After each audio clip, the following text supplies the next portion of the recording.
कभी कभी राजनीति ऐसे मोड़ पर पहुंच जाती है जहां सवाल सिर्फ एक मांग का नहीं रहता, बल्कि ये तय करने का होता है कि आवाज उठाने की आजादी कितनी बची है।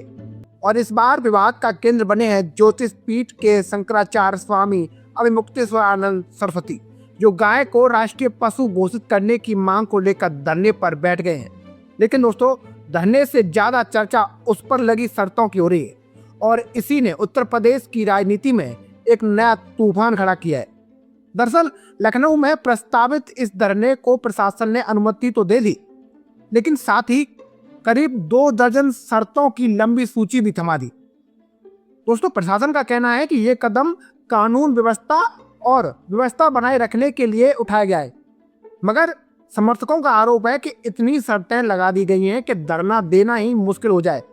और यही वजह है कि शर्तों को लेकर संत समाज के समर्थकों में भी नाराजगी देखने को मिल रही है।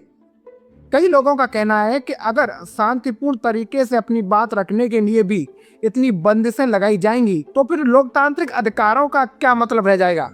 इस पूरे मामले ने उस समय राजनीतिक रंग ले लिया दोस्तों, जब समाजवादी पार्टी के अध्यक्ष अखिलेश यादव ने इस पर तीखा तंज कस दिया। उन्होंने अपने आधिकारिक एक्स अकाउंट से पोस्ट करते हुए सरकार और प्रशासन पर गंभीर सवाल खड़े कर दिए। अखिलेश यादव ने व्यंग्यात्मक अंदाज में लिखा कि सरकार को ये भी तय कर देना चाहिए कि धरने में बैठे लोग अपनी आंख और मुंह कितने सेंटीमीटर तक खोल सकते हैं। दोस्तों, उनका ये बयान सोशल मीडिया पर तेजी से वायरल हो गया और बहस छिड़ गई कि आखिर प्रशासन की शर्तें जरूरी हैं या फिर ये लोकतांत्रिक अधिकारों पर रोक लगाने जैसा है।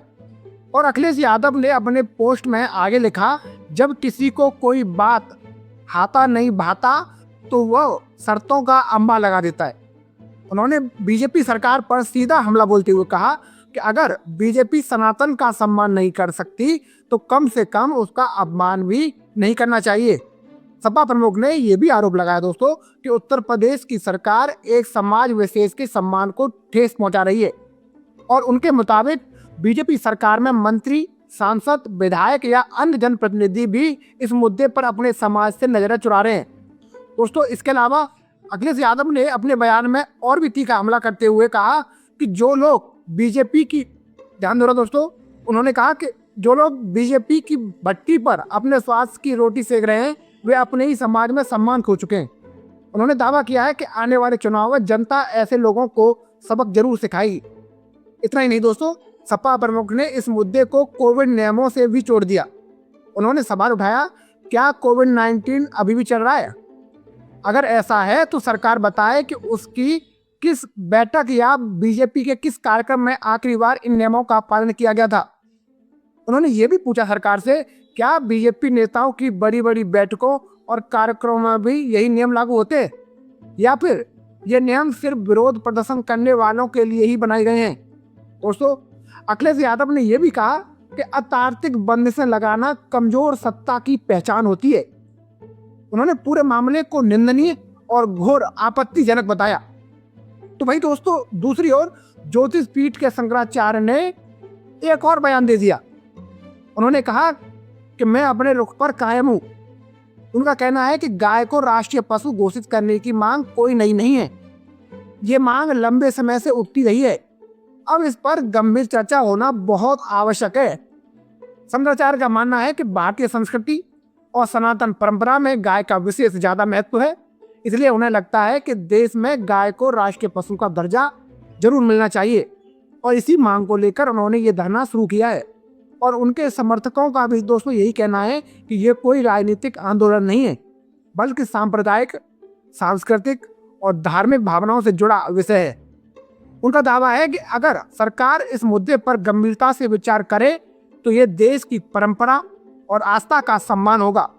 लेकिन दोस्तों, सवाल ये भी उठ रहा है कि क्या इस मांग को लेकर राजनीति हो रही है या फिर राजनीति इस मुद्दे को अपने हिसाब से इस्तेमाल कर रही है। क्योंकि दोस्तों, एक तरफ शंकराचार्य की मांग है तो दूसरी तरफ प्रशासन की शर्तें हैं और तीसरी तरफ दोस्तों राजनीतिक बयानबाजी। इन तीनों के बीच ये मुद्दा अब सिर्फ एक धरने तक सीमित नहीं रहा, बल्कि उत्तर प्रदेश की राजनीति का नया केंद्र बन गया है। अब देखना ये होगा कि ये धरना आगे क्या मोड़ लेता है। क्या सरकार इस मांग पर कोई ठोस फैसला लेती है क्या शर्तों को लेकर प्रशासन अपना रुख नरम करता है, या फिर ये मुद्दा आने वाले चुनावों में एक बड़ा राजनीतिक हथियार बन जाएगा?